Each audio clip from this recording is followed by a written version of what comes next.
How much money is more, ये एक सवाल खड़ा होता हुआ दिख रहा है, क्योंकि इलॉन मस्क का अगर बात करें तो जो उनकी पूरी नेटवर्थ है 700 बिलियन डॉलर्स के पार जा चुकी है। 749 बिलियन डॉलर्स पे अगर देखें तो उनकी फिलहाल जो नेटवर्क है ये आते हुए दिख रही है। अब अगर एक जो पूरी बात फ्राइडे को हुई थी कि डेलवर हाईकोर्ट ने अगर देखे तो 139 बिलियन डॉलर्स का जो एक केस है, ईसॉप का केस था, वो अगर देखें तो इलॉन मस्क के फेवर में सुना है, जिसके चलते एक ही दिन में उनकी जो नेटवर्थ है 139 बिलियन डॉलर्स से बढ़कर आई है।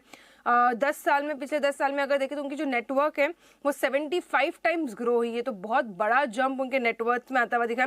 2010 में जो उनकी नेटवर्क थी 650 मिलियन डॉलर्स की थी, वही 2012 में पहले बार बिलियनर बने 2 बिलियन डॉलर्स से।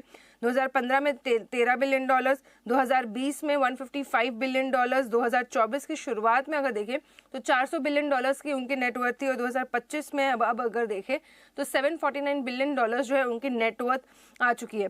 अब अगर देखें तो ये नेटवर्थ इतनी बड़ी है, उनकी जो second richest person of the world है गूगल के को फाउंडर लैरी पेज, उनकी जो नेटवर्थ है फिलहाल 253 बिलियन डॉलर्स है। 500 बिलियन डॉलर्स ज़्यादा उनकी नेटवर्थ है इलॉन मस्क की, सेकंड वाले पोजीशन वाले हाईएस्ट रिचेस्ट पर्सन की। तो इतनी बड़ी नेटवर्थ उन्होंने बना ली है अपने लिए। और अगर बात करें तो इंडिया से अगर कंपैरिजन करें तो इंडिया की जो टॉप 4 लिस्टेड कंपनीज हैं उनका टोटल भी अगर देखें तो इलॉन मस्क की टोटल नेटवर्थ से कम है।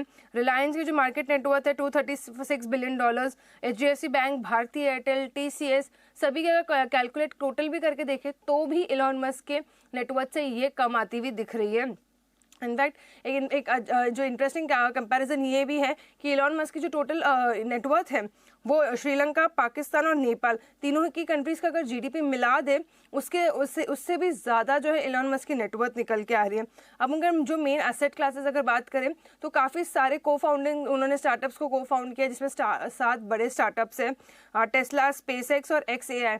ये जो है ये उनके बड़े जो रेवेन्यू स्ट्रीम्स है। टेस्ला में 16% की हिस्सेदारी है, स्पेसएक्स में अगर बात करें तो 42% का स्टेक है उनका। तो उसके चलते अगर देखें तो काफ़ी बड़ी जो नेटवर्थ है पिछले 1 साल में उन्होंने बहुत बड़ी नेटवर्थ बनाती हुई दिखी, और 10 साल में अगर देखें तो 75 टाइम्स उनकी नेटवर्थ जो है वो ग्रो हुई है। इस पूरी जानकारी के लिए